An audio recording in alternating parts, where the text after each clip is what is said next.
عندنا او كلنا متفقين ان احنا عندنا نوعين من البشر. نوع من البشر اللي بيحب جدا الشغل وما يقدرش يستغنى عنه، وفي نفس الوقت لو اي حاجه حصلت في البيت هو بيشتغل، تليفون يجيله شغل، ولاده يكلموه مش مركز مع ولاده. وفي نوع تاني من البشر برضو لما يروح الشغل بيفضل باصص في الساعه، يا ترى ايه الوقت امتى علشان نقدر نروح بسرعه عشان عندنا اكتر من حاجه نعملهم. حقيقي النوعين مرفوضين، وبالذات النوع الاولاني، لان النوع اللي بيحب الشغل لدرجه ان هو ما ياخدش باله من اللي حواليه، لدرجه ان هو يكرس كل حياته علشان خاطر يشتغل، ده نوع من الادمان.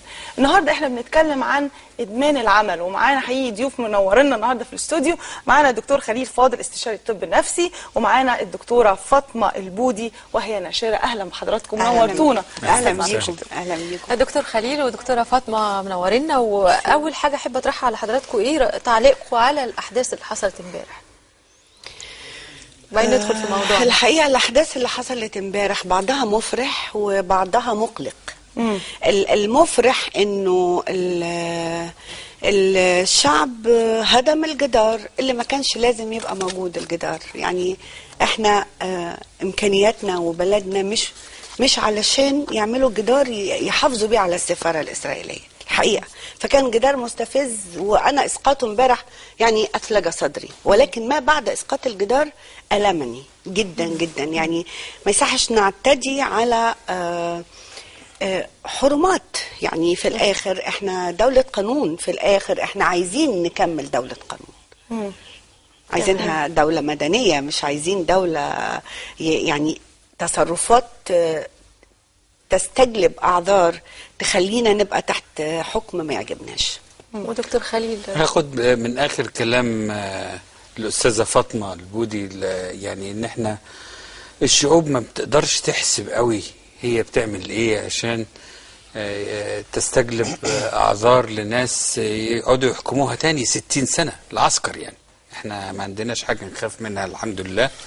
فانا شايف ان اللي حصل هو نوع من تفريغ الطاقة اللي هي كبتت على مدى 60 سنة.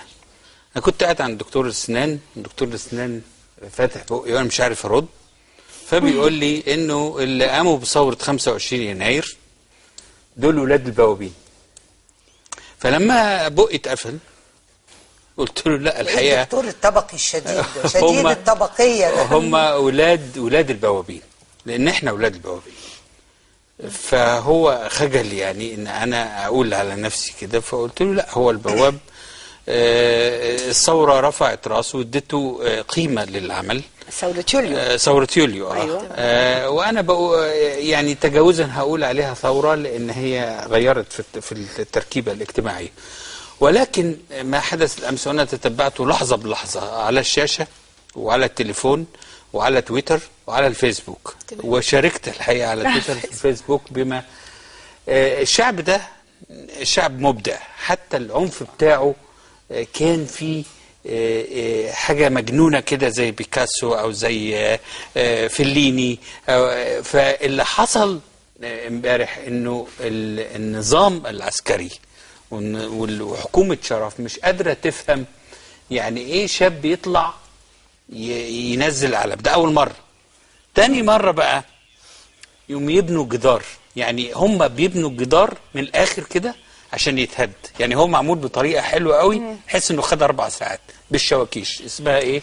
معركة الشواكيش. اذا سمحت لي يا دكتور خليل، هو اللي حصل امبارح بصرف النظر انه يشبه في جنونه بيكاسو او في ابداعه فيليني، انما كان في بخلاف موضوع السفاره الاسرائيليه راينا فيه كان في اعتداءات وحريق عربيات في الشارع ومحاوله اقتحام مديريه الامن، وده عنف روع المجتمع ولا يجد له لا علاقه لا بالثوره ولا مبرر اطلاقا. انا مش هقدر اكمل المناقشه مع حضرتك، انا عايز ارجع لموضوع. لا عايز بس جزئيه صغيره قوي هنا، بس انه انه فعلا ده غلط جدا ومروع جدا، ولكن نتيجه ايه؟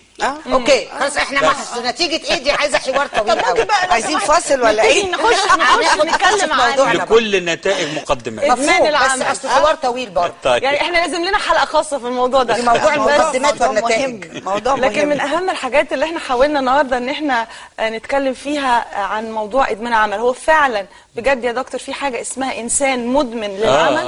انا انت يعني ايه بقى ده مواصفاتك؟ نقد ذاتي ده ولا ايه؟ لا انا بعترف، انا أوكي. راجل صريح، يعني انا بحب شغلي وبيتهيألي ان انا لو ما اشتغلتش اموت. ايه مواصفات الانسان المدمن؟ لا هو مدمن العمل. أنا الحقيقه كنت كتبت دراسه كان المفروض تطلع في الجزء الثاني من كتاب وجع المصريين، لكن ما فيش وجع المصريين تاني الحمد لله. وقدمتها رئيس القناة الحالي أستاذ محمد هاني سنة 2004 ونشرها في مجلة روزا اليوسف، وكانت تحت عنوان رجال يخونون زوجاتهم مع العمل. مع العمل. مع العمل. هو بيعشق الشغل أكتر من مراته، ما بيرتبش أولوياته. ايوه بالظبط كده. يعني ايه، هو اصله في ناس اللي هم مدمني العمل دول زي مدمني الكحول، هم بيحصل عندهم نوع من الكيك، نوع من النشوة أثناء العمل، لدرجة ان هو ساعات ما يحسش بالتعب، وده خطر جدا. لكن أنا عن نفسي بقيت أنظم وقتي، وأحس لما أول ما ابتدي أتعب لازم أرتاح ولازم أكل ولازم. إنما مدمن العمل أحيانا قد يصل به الأمر إلى ساعات طوال، وقد يكون إدمانه هذا مثل إدمان المخدرات هروبا من البيت. وفي نكتة هروب من شيء حاجة في نكتة انجليزية في الموضوع ده. في واحد عمل خطأ في الشغل، وبعدين الرئيس بتاعه قال له روح يا اخي ده انت قرفتنا، فراح البيت، فبتقول له انت ليه جيت بدري كده النهارده؟ فقال عشان رئيسي في الشغل قال لي جو تو هيل، اذهب الى الجحيم.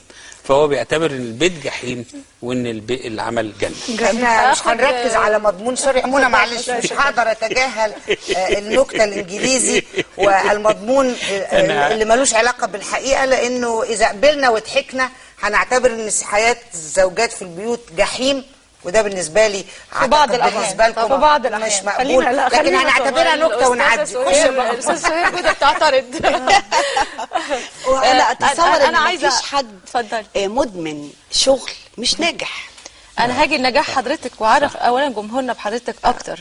استاذه فاطمه البودي هي حاصله على دكتوراه في الكيمياء الحيويه، وسابت الكيمياء الحيويه واتمكنت في 10 سنوات ما شاء الله انها هي تعمل دار نشر اسمها دار العين، ونجحت على المستوى المادي والمعنوي والحمد لله. ولكن في لقاء كان ليها بتقول ان انا بقالي 3 سنين ما خدتش اجازه. انت تعتبري مدمنه عمل؟ ده صحيح. هو شوفي يا منى، العمل بتاعنا يعني زي ما هو فيه مشاق، فيه أشياء لطيفة جدا. من الحاجات اللطيفة، وخلينا ندخل في اللطيف لأن كلنا محتاجين يعني نشوف نواحي إيجابية، إنه بتروحي دول كتير. بتروحي دول كتيرة، أنا بعتبرها لأنه بحب أنتهز كل فرصة كويسة.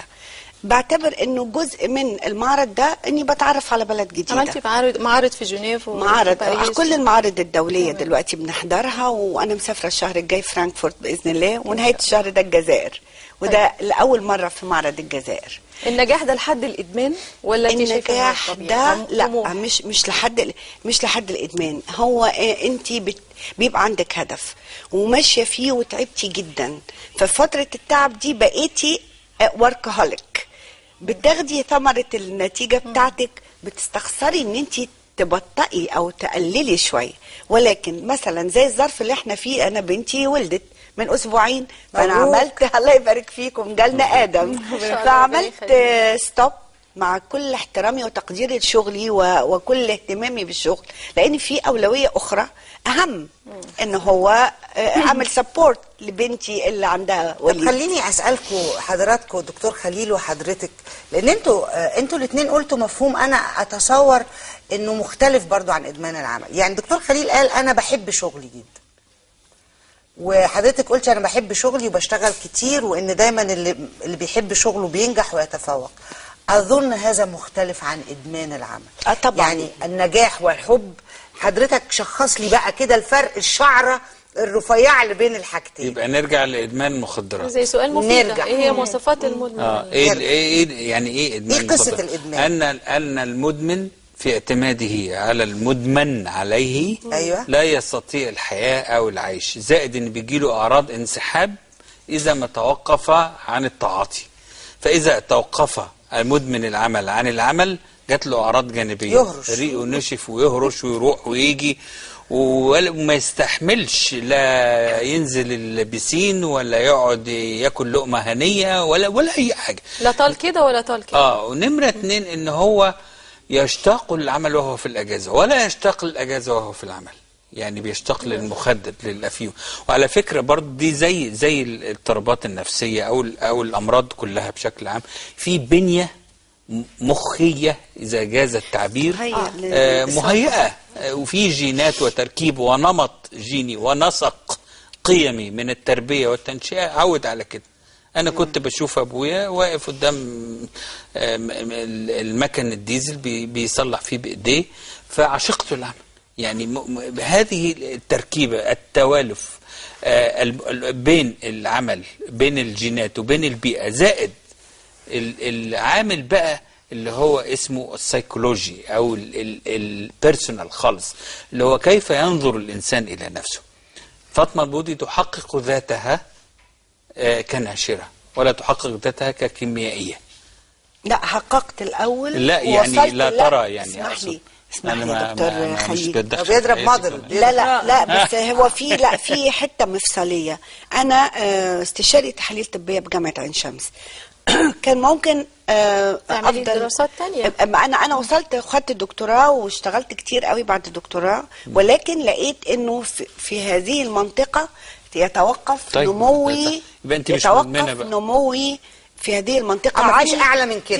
مفيش اعلى من كده. فانت لانك اكثر طموحا قررتي تغيري. اكثر طموحا وميولي الثقافيه ووجودي في بس اللي انا عايزه اقوله ومناخ دكتوره فاطمه، هو انا بحسدك على ان انت عندك القدره انك تحسي ان انت فين طموحك انتهى وتبتدي تاخديه من حته تانية وتزودي عليه الطموح. لكن دايما مدمن الشغل هو ما بيبقاش حاسس اولا ان هو مدمن. ما هو ده المدمن المرضي. هو بيبقى حاسس ان هو ده الطبيعي، انه طبيعي. بس دايما بيبقى فاشل اجتماعيا، يعني دايما بيبقى ما عندهوش الحياه الاجتماعيه اللي تاهله انه يشوف ناس جديده. لو ست مدمنه شغل بتبقى عانس. انا بس سوري طبعا. عايز انكش اميره تاني. طب ممكن تردي على سؤالي وبعدين انكش اميره زي ما انت عايز. في دراسه اسمها ناجحات عمليا فاشلات عاطفيا. طب وانا مالي؟ لا، عشان انت كل ما اقول حاجه على الستات ولا على البيت تروحي قايله لي لا مش الجحيم. صحيح. انا عارف ان ده جزء من السيناريو، بس يعني ايه